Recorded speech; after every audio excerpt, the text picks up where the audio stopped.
ഈ ഒരു ലോഡർ പൈസ ആണ് ഇന്നത്തെ താരം. ഏകദേശം 3-4 പേർക്ക് സുഖമായിട്ട് കഴിക്കാൻ പറ്റുന്ന ഈ ഒരു ക്വാണ്ടിറ്റി വരുന്ന സാധനം, അത്തോളം സോസിൽ വരുന്ന ഈ ഒരു ഐറ്റം അങ്ങ് തരാൻ പോകുന്നത് 3 ദിവസം സ്പെഷ്യൽ ഓഫർ 99 രൂപക്ക് മോനെ. പക്ഷെ ക്വാണ്ടിറ്റി കാര്യമാണെങ്കിൽ നോക്കുകയാണെങ്കിലും എല്ലാ ചീസ് കാര്യങ്ങളൊക്കെ നോക്കുകയാണെങ്കിൽ കത്ത് കാണണ്ടോ.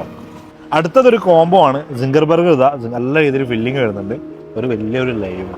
ഇതിന്റെ ഒപ്പം തന്നെ ഫ്രഞ്ച് ഫ്രൈസും കൊടുക്കുന്നുണ്ട് കേട്ടോ. ഈ ഒരു കോംബോക്ക് വരുന്നത് വെറും 80 രൂപ. അവക്കാട വരുന്നുണ്ട്, മാംഗോ വരുന്നുണ്ട്, സ്ട്രോബെറി. ഇത് മൂന്നും കൂടി 3 ലെയർ ആയിട്ട് മിക്സ് ആക്കിയിട്ടാണ് സാധനം വരുന്നത്. തവക്കാത്ത എന്ന് പറഞ്ഞാലാണ് ഈ ഒരു ഐറ്റം കിട്ടുക. അറബിക് ഷവർമ നല്ല ക്വാണ്ടിറ്റി ഉണ്ടെന്നുകൊണ്ട് നല്ല വലുപ്പമുണ്ട്. സാധനം നമുക്ക് ഓപ്പൺ ചെയ്ത് നോക്കാം. ഇത് 3 ദിവസം സ്പെഷ്യൽ ഓഫർ ആയിട്ട് നമുക്ക് കൊടുക്കുന്നത് 90 രൂപയ്ക്കാണ് വരുന്നത്. ഇതാ ഷവർമ അടിപൊളിയാട്ടോ. ഓഫർ വരുന്ന 14, 15, 16 3 ദിവസം സ്പെഷ്യൽ ഓഫറാണ്. സ്പോട്ട് വരുന്നത് നമ്മുടെ കോഴിക്കോട് മുണ്ടിക്കതായ കോട്ടാർമ്പ് റോഡിലേക്ക് കുറച്ചങ്ങോട്ട് 100-150 മീറ്റർ മാറിയാൽ തന്നെ കാണാതാ ഡൈനാമിറ്റ് എന്ന് പറഞ്ഞിട്ട് കാണാം. ഒരുപാട് വെറൈറ്റി ഉണ്ട്. അപ്പൊ എന്തായാലും ഇവിടെ വരാൻ മസ്റ്റ് ട്രൈ ആണ്. ഈ